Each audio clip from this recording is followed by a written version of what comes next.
என்னம்மா அத்தி, dairy மில்கை cut பண்ணி வச்ச மாதிரி இருக்குது. என்ன பண்ண போற? அப்படி நினச்சே சாப்பிட்றீங்களா? பண்ணித்தர. சரி, ஹஜு காலையில் நம்மளை பிரெயின் வாஷ் பண்ணதுனால ஈரல் வாங்கிட்டு வந்திருக்கிறேன். ஈரல் வந்து 50 ரூபாய்க்கு தான் வாங்கிட்டு வந்திருக்கேன். ஸோ சிம்பிளாக ஒரு ஃப்ரை பண்ணி சாப்பிட்லாம். அதனமா சிம்பிள் ஃப்ரை. அதை தான் உங்களுக்கு இப்போ காட்ட போகிறேன். என்னென்ன வேணும்னு பார்க்கலாம். ஸோ 50 ரூபாய்க்கு வாங்க ஈரல் வேக வச்சு வெட்டி வச்சுருக்கேன். சரி, மசாலா இறங்கட்டோன்னு ஒரே ஒரு வெங்காயம், ஒரே ஒரு சின்ன தக்காளி, கரம் மசாலா தான் போட போகிறேன். ஸோ உப்பும் சோம்பு கொஞ்சமாக எண்ணெய் விட்டு சோம்பு போட்டால் நல்லாயிருக்கும் வாசனையாக. ஸோ கொஞ்சம் உப்பு, எண்ணெய், நல்லெண்ணெய் எடுத்து வச்சுருக்கேன். ஸோ பண்ண ஆரம்பிக்கலாம்.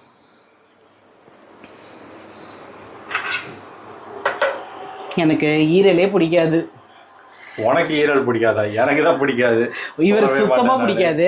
எனக்கு வந்து நான் சாப்பிடுவேன். எனக்கு வந்து சிக்கன் லிவர் வந்து ரொம்ப ரொம்ப பிடிக்கும். அது செம்ம சாஃப்டாக இருக்கும். அதில் நான் வந்து தொக்கு ஃப்ரை எல்லாம் பண்ணி சாப்பிடுவேன். செம்ம டேஸ்ட் வரும். அந்த டேஸ்ட் உங்களுக்கு மட்டன் ஈரலில் கிடைக்காது. அதாவது சிக்கன் லிவர் டேஸ்ட் மட்டன் லிவரில் இருக்காது தான். ஏன்னா இது கொஞ்சம் ஹார்டாக தான் இருக்கும். என்ன பண்ணாலும் லிவர் தான் ஹெல்தி. ஆமாம், மட்டன் லிவர் தான் உடம்புக்கு ரொம்ப நல்லது. சிக்கன் லிவரும் நல்லது, ஆனால் இது ரொம்ப ரொம்ப நல்லது. மட்டன் லிவர் வந்து ரிச் இன் அயர்ன். ஸோ அந்த உடம்புல வந்து ரத்தம் கம்மியாக இருக்கும்பாங்கல்ல, மோஸ்ட்லி லேடிஸ்க்கு வந்து சொல்லுவாங்க, எப்போ டாக்டர்களை விசிட் பண்ணிங்கனாலும் இந்த பிரச்சனையை சொல்லிடுவாங்க, உங்களுக்கு ரத்தம் கம்மியாக இருக்குதுங்க உடம்புலன்ட்டு. ஸோ இந்த மட்டன் லிவர்லாம் வாரத்தில் ஒரு நாள் சாப்பிட்டாங்கன்னு வையன், ஸோ தேவையான அயர்ன் வந்து உடம்புல சேர்ந்துடும். ஆமாம், என்ன சாப்பிட சொல்லியிருக்கிறாங்க. கண்ணுக்கும் நல்லதான் இதெல்லாம். ஆமாம், கண்ணுக்கும் ரொம்ப நல்லது. நல்லெண்ணெய் விட்டு சோம்பு போட்டிருக்கேன். நம்ம கொஞ்சம் குவான்டிட்டி தான் பண்ண போகிறோம், ஒரு ஆளுக்கு தான் இது. சரி. ஸோ எண்ணெய், சோம்பு பொரிஞ்ச உடனே அடுத்தடுத்து போட வேண்டியதுதான். நிறைய எண்ணெய் விட்டணும். போதும் விடுவோம் என்ன இப்போ. சோம்பு பொரிஞ்ச உடனே வெங்காயம் போட வேண்டியதுதான்.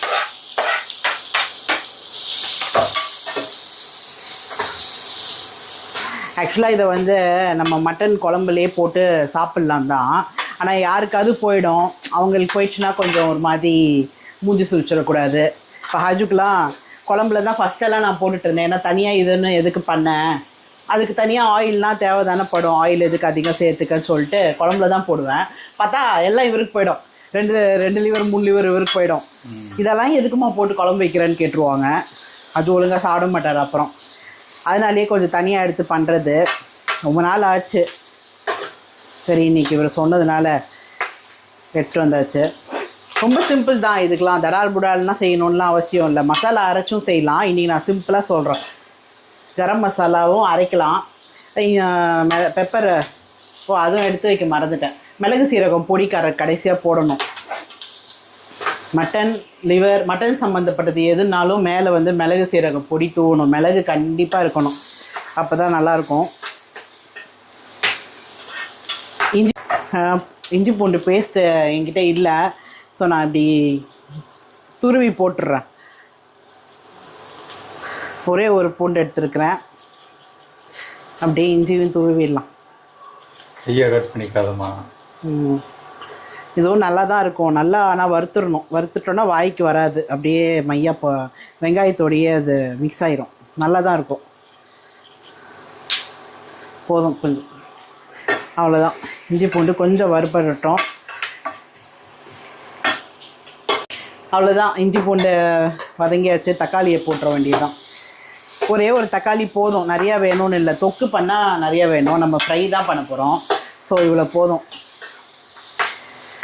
ஊர்லெல்லாம் சாப்பிட்றச்ச, விருந்தெல்லாம் சாப்பிட்றச்ச நான் எங்கேயுமே பார்த்ததில்ல. தனியாக மட்டன் லிவர்லாம் வச்சுலாம் பார்த்ததே இல்லை. எங்கள் ஊரில் திருவிழாவே ஜே நடக்கும். அங்கேயே விருந்தெல்லாம் பலமாக இருக்கும். உங்கள் அப்பா தான் மட்டன் எடுத்தால் உனக்கு தனியாக பண்ணி கொடுப்பாரு. அப்பா வீட்டில் பண்ணி தருவார்மா. நான் சொல்கிறது இந்த திருவிழா அதுலலாம் சொல்கிறேன். அது அங்கேயே நான் இந்த மாதிரிலாம் தனித்தனியாக பண்ணிலாம் பார்த்து தனித்தனியாக பண்ணுறோம். அப்படியே குழம்புல மொத்தமாக கொட்டிடுவாங்க. ஆமாம். ஏன் அப்படி சொல்கிறேன்னா, அவங்களாம் ஒரு கெடா வெட்ட மாட்டாங்க. கெடானா ஒரு ஆடு வெட்ட மாட்டாங்க. இப்போ மொட்டை அடிக்கிறவங்களுக்குலாம் 2 ஆடு 3 ஆடுன்னு வெட்டுவாங்க. நான் அவ்வளோ ஜனம் வரும். ஸோ அப்போ உனக்கு லிவர் நிறையாலாம் இருக்கும். அப்போ அதுக்குன்னு தனியாக அவங்க ஏன் பண்ணுறது இல்லைன்னு தெரில. ஸோ இதை பற்றிலாம் சின்ன வயசுலலாம் ஒன்றுமே எனக்கு தெரியாது. இப்போ தான் வந்து ஒரு லாஸ்ட் ஒரு 8 இயர்ஸாக மேபி 8-10 இயர்ஸாக தான் தெரியும் மட்டன் லிவர் சாப்பிட்டா நல்லது, இதை பண்ணி சாப்பிட்லாம், அதில் அதை பண்ணி சாப்பிட்லாம் அப்படின்னு. நான் ஒரு நாளும் ஒரு வீடியோவும் இதில் பார்த்ததே இல்லை. எல்லாத்துலேயும் ஒரு வெங்காய தக்காளியை பிஞ்சு பூண்டு போட்டால் நான்வெஜ் அது. அதனால என் டேஸ்ட்டுக்கு எனக்கு பிடிக்கணும், நான் சாப்பிட்ணும்ல, ஏன்னா எனக்கு இது முன்னாடிலாம் பிடிக்காது. அதாம்மா, இது அயர்ன் டெஃபிஷியன்சி இருக்கவங்களுக்கு இதெல்லாம் இன்ஸ்டன்ட் பூஸ்ட் பண்ணி விட்றோம். இது சோவரொட்டி அதெல்லாம் இல்லை, சோவரொட்டி இன்னுமே டக்குன்னு ஏற்றிடும்னுவாங்க, ஹீமோக்ளோபின் லெவலில் இன்க்ரீஸ் பண்ணி விட்டுடும்னுவாங்க. அதுவும் ஒரு நாள் கிடைச்சா வாங்கிட்டு வரேன். நீ கேட்டு பார்த்தேன், கிடைக்க மாட்டேங்குது. ஆமாம், அதுக்கெலாம் முன்னாடியே சொல்லி வைக்கணும். ஒரு சோவரொட்டி இத்தினூண்டு சோவரொட்டி 100 ரூபா சொல்லுவாங்க. எங்கள் ஏரியாவில் 100 ரூபா சொல்கிறோம். இத்தினூண்டு எப்போயாவது கிடைக்கும், வாங்கிட்டு வந்து பண்ணுவேன். எனக்குமே அந்த டேஸ்ட் எல்லாம் பிடிக்காது. ஈரலும் சோவரொட்டியும் சேர்ந்தாப்புல வாங்கி தொக்கு பண்ணி சாப்பிட்ருவேன், அப்படியே கண்ணை மூட்டு முழுங்கிடுவேன். இனி கேட்டு பார்த்தேன், கிடைக்கல. இல்லை, அது காலையிலே வாங்கக்கா அப்படின்ட்டான். என்னப்பா நீ இது தக்காளி பெங்களூர் தக்காளின்னு நினைக்கிறேன். நாட்டு தக்காளி வாங்கணும். நாட்டு தக்காளின்னா அப்படி கடாயில் போட்டோன்னே கொஞ்சம் ஸ்மாஷ் ஆகிடும். இதை நான் போட்டு அமுக்குன்னு அமுக்கிறேன், ஷோல்டரும் கையும் தான் வலிக்குதே தவிர இது கொஞ்சம் கூட அசர மாட்டேங்குது. இன்னும் கொஞ்சம் சின்னதாக வெட்டியிருக்கணும். இதை விட சின்னதாவா பேஸ்ட்டு போட்டிருக்கணும் மேபி, அரைச்சி. ஒரு தக்காளி என்னத்தை பேஸ்ட் பண்ணேன்னு நான் போட்டேன். பொறுமையில் எனக்கு. நம்ம நெக்ஸ்ட் ஸ்டெப் போயிடலாம். பிடிக்குது, நான் கொஞ்சமாக தண்ணி விடுறேன். அது நம்ம இந்தியன்ஸ்க்கே கொஞ்சம் கலர் இருக்கணும், சிகப்பு கலரில் இருந்தால் தான் நம்ம ஒத்துப்போம். இல்லை ஓகே இது நான்வெஜ்ஜு, இது பார்க்கவே நல்லா கலர்ஃபுல்லாக இருக்குது அப்படின்னு நம்ம எப்போ ஒத்துப்போனா இந்த மிளகா பொடியெலாம் போடணும். இது வந்து நான் காஷ்மீரி சில்லி எடுத்து வச்சுருக்கேன், சும்மா பேருக்கு நமக்கேவாஸ் போடுறேன். ஏன்னா ஃபுல்லாக நீ பெப்பரில் தான் பண்ண போகிறோம். ஸோ போட்டுடலாம், ஈரலையும் போட்டுடலாம். போட்டுட்டு கொஞ்சம் ஹை வைக்கிறேன். இது எவ்வளோ நேரம் வதங்கும்? இது என்ன பண்ண தெரியுமா, தண்ணி தெளித்து பண்ணணும். ஸோ ஹையில் இருக்கட்டும், நல்லா அந்த ஈரலில் வந்து மசாலா இறங்கணும். ஸோ நான் என்ன பண்ணுறேன், நல்லா தண்ணியை தெளித்து ரெடி பண்ணிவிட்டு சொல்லு. ஆமாம், நான் கொஞ்சம் உப்பு போட்டிருக்கேன், கொஞ்சமாக கரம் மசாலா. ஸோ இதுக்கு மேலே ஹையே கிடையாது, சிம்மு தான். அதே மாதிரி மிளகு சீரகப்பொடி. வெயிலுக்கு எல்லாம் கொஞ்சம் பார்த்து சாப்பிடுங்க. இதை அப்படியே பெரட்ட வேண்டியதுதான்.